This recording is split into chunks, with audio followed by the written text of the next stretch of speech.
इस्लामाबाद वार्ता फेल होने और हॉर्मुज पर ईरान के सख्त रुख के बाद अब ट्रंप ने भी सख्त धमकी दी है। ट्रंप ने स्ट्रेट ऑफ हॉर्मुज में अपनी नौसेना की नाकेबंदी शुरू करने का ऐलान किया है। आज शाम 7:30 बजे से नाकेबंदी शुरू हो जाएगी। ट्रंप ने कहा कि आने जाने वाले हर जहाज पर नजर रखी जाएगी और अवैध टोल देने वालों पर कार्रवाई होगी। ईरान ने इस पर पलटवार किया है। ईरान ने कहा कि हॉर्मुज के पास कोई भी सैन्य जहाज दिखा तो उसे युद्ध विराम का उल्लंघन माना जाएगा।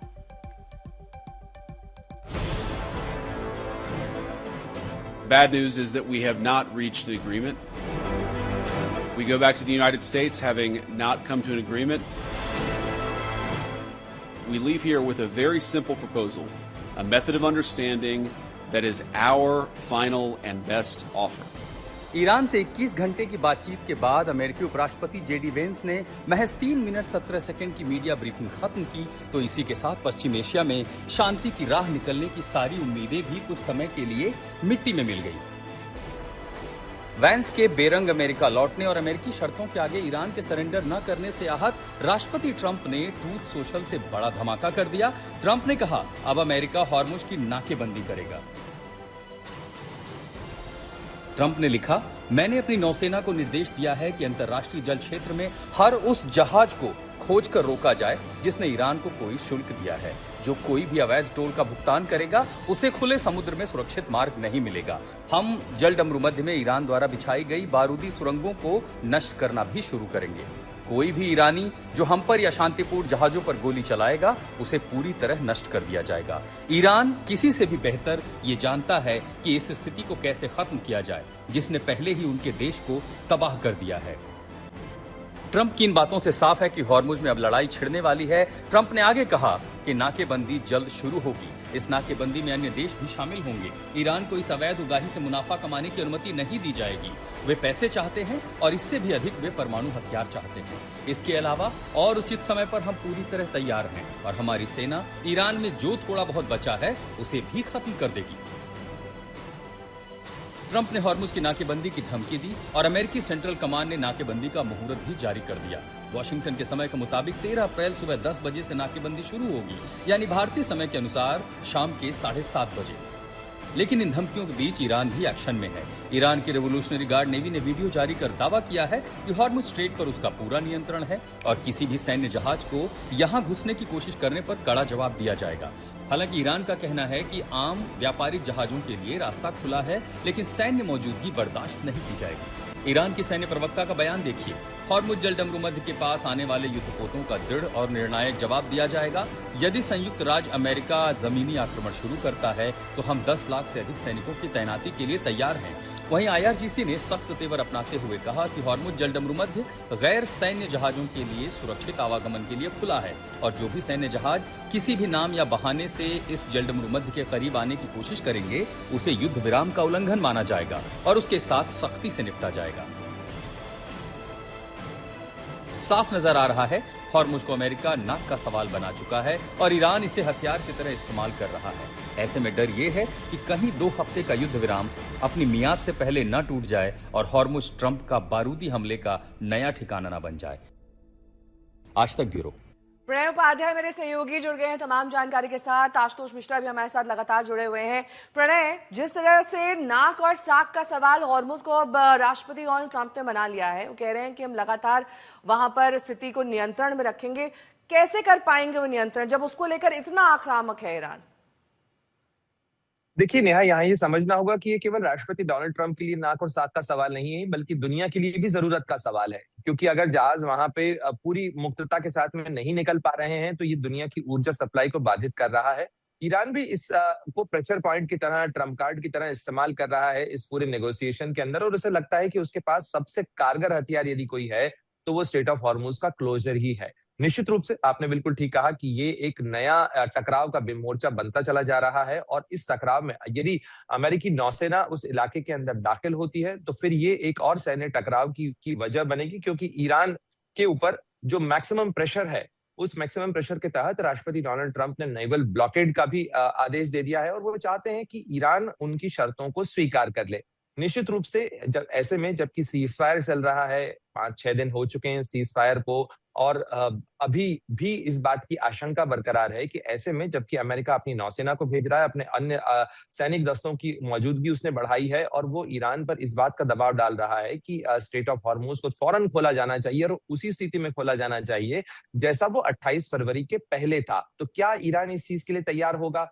यदि ईरान तैयार नहीं होता है तो क्या फिर ये सीधे तौर पर ईरान पर एक बड़े हमले की जमीन बनेगा? ये अभी वो सवाल है जिस पर दुनिया की नजरें इस समय लगी हुई हैं, और इस चिंता के साथ कि कहीं एक और चिंगारी उस युद्ध की आग को फिर से न भड़का दे। आशुतोष मिश्रा मेरे सहयोगी जुड़ गए हैं तमाम जानकारी के साथ। आशुतोष, दरअसल दो तस्वीरें जो सोशल मीडिया पर ट्रंप ने जारी की उसका विश्लेषण भी आप कर रहे थे, लेकिन कहीं ना कहीं लग रहा है कि खिसियानी बिल्ली खंबा नोचे वाली स्थिति इस वक्त ट्रंप के लिए है, क्योंकि बातचीत फेल हो गई, उस पर कड़ी टिप्पणी ईरान ने भी दे दी। अब हॉर्मुज पे एक बार फिर से पेच फंस गया। कहां सीज फायर में ये बातें हो रही थी कि पूरी तरह से युद्ध की समाप्ति हो जाएगी, अब उस पर भी स्थिति स्पष्ट नहीं है। जाहिर तौर पर कुछ भी मन मुताबिक नहीं हो रहा है ट्रंप के।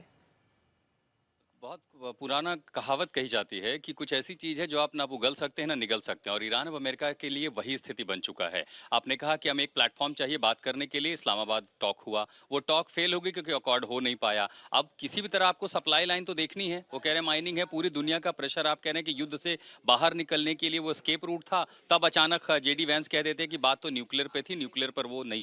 अब किसी भी ताकत के लिए दुनिया के सारे देश ये तो समझ चुके हैं ना कि अगर उनके पास शक्ति है तो शांति आएगी, और अगर ईरान के पास ये काबिलियत, ये शक्ति, ये मिसाइलें ना होती तो आप समझ सकते हैं कि उसका हाल क्या होता। हमने देखा कि 6 घंटे में पूरा वेनेजुएला का ऑपरेशन किस तरह अमेरिका ने कर लिया था। तो क्या कोई देश अपनी सार्वभौमिकता के साथ समझौता कर सकता है? उसका जवाब ईरान दे रहा है। अब अमेरिका के पास रास्ते ये हैं कि आप युद्ध से वापस हटेंगे कैसे, आप मिड टर्म इलेक्शन की ओर जा रहे हैं, अपने वोट बैंक को भी देखना है, और प्लस दुनिया में अमेरिका के अपने रसूख को देखते हुए तो अब वो किसी भी हाल में चाहेंगे कि उस पर एक घेरेबंदी हो। हाँ, अमेरिका के पास ये काबिलियत है कि वो हॉर्मुज में पूरी घेरेबंदी कर दे, पानी के बीचों बीच 21 नॉटिकल माइल के इलाके में एक डिवाइडर बना के छोड़ सकते हैं कि ईरान में कोई जहाज जाएगा नहीं, आएगा नहीं। लेकिन दुनिया के बाकी जो खाड़ी के देश हैं, कुवैत से लेकर के सऊदी अरेबिया, अबर, ओमान, यूएई, इन तमाम इलाकों में आपको तेल सप्लाई लाइन चलानी है। लेकिन आप माइनिंग कैसे करेंगे? माइनिंग का ऑपरेशन 6 घंटे का नहीं है। द्वितीय विश्व युद्ध में हमने देखा था कि जर्मन यू बोट्स कितना बड़ा खतरा थी। पूरी जापान की नौसेना जो है अंडर सी वाटर माइन लगा के अमेरिका के लिए, उसके कहते हैं ना कि हाथी के नाक में से चींटी चलेगा, उस तरह की स्थिति बना दी थी। उन माइन को खोज निकालना जिनके कोऑर्डिनेट्स आपको नहीं पता, वो भी एक लंबा ऑपरेशन है।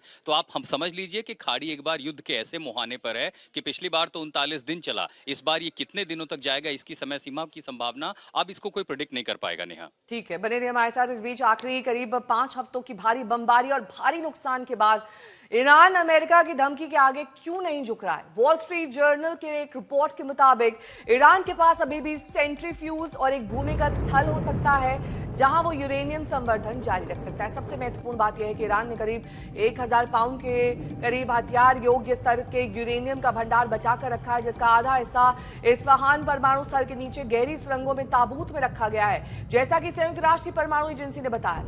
यही वजह है कि ईरान अमेरिकी दबाव के आगे झुकने को तैयार नहीं है और अपनी शर्तों पर युद्ध विराम चाहता है।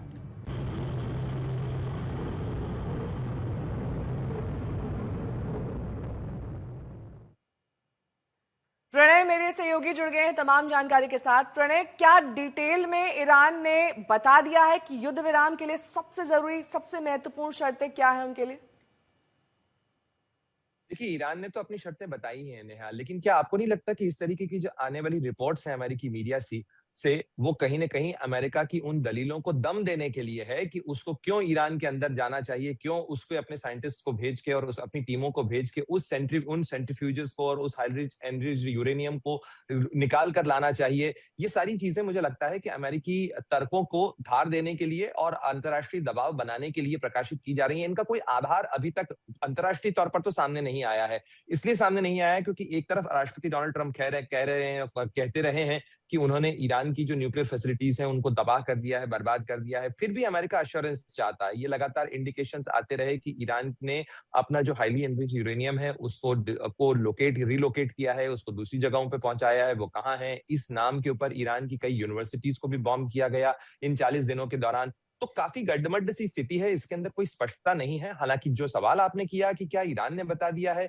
निश्चित रूप से ईरान ने बातचीत की मेज पर बताया कि इस चीज के लिए वो कंफर्टेबल नहीं है, और ये निश्चित रूप से आप समझ भी सकती हैं कि कोई भी देश अपने न्यूक्लियर प्रोग्राम को लेके या वो अंतर्राष्ट्रीय परमाणु ऊर्जा एजेंसी के लिए तो खोल सकता है, लेकिन वो अमेरिका को इस बात की इजाजत यदि दे तो फिर ये उसके लिए और भी खतरनाक स्थिति हो जाएगी, क्योंकि वहां की सरकार ये कैसे स्वीकार कर लेगी कि अमेरिका अपनी टीम भेजेगा, अपने फौजियों को भेजेगा और वहां पे उसकी जो न्यूक्लियर साइट्स हैं, चाहे वो इस्फहान में हो, चाहे वो नातांज में हो, चाहे फोर्दो में हो, वहां पर जो है काफी घेरा बनाया जाएगा, उन फैसिलिटीज में खुदाई की जाएगी, उन सेंट्रीफ्यूजेस को वेरीफाई किया जाएगा, वहां पर टीमें आएंगी और ये चेक करेंगी कि वहां पर किसी तरीके का कोई रेडिएशन स्पिल ओवर तो नहीं है। साथ ही वो ये भी कह सकते हैं कि हमें और दूसरी जगह चेक करना है, क्योंकि हमें लगता है कि आपने दूसरी जगह रिलोकेट कर दिया है। तो ये it will open Pandora's box for Iran, ये बड़ा खतरा है उनके लिए, और शायद यही वजह है कि वो इस चीज को स्वीकारने के लिए तैयार नहीं है।